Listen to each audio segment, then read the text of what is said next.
Nung araw, inabot ko pa yan si Senator Salonga. Si Brad ko yan sa Sigmaro. Love na love ako nun. Senator Jovito Salonga. Kaya ang dami kong naging friends dyan sa Liberal Party. Dahil mayor pa lang ako, bata pa ako. Na-meet ko na yan sina Butch Abad.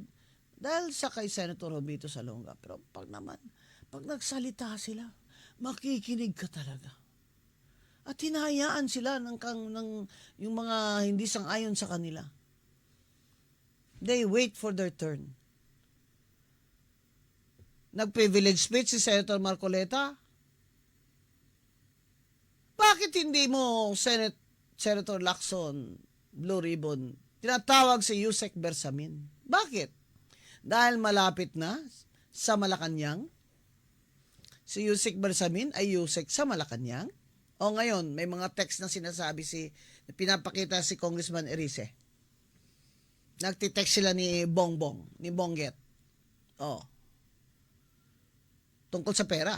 Sana, lalo naman pinatawag yan si Bersamin para may transcript. Para kung makikita natin demeanor niya kung nagsisinungaling ba siya. Abay, may mga address ng bahay, yung 18 na Marines, ayaw pa rin tawagin ni Senator Lacson sa Blue Ribbon.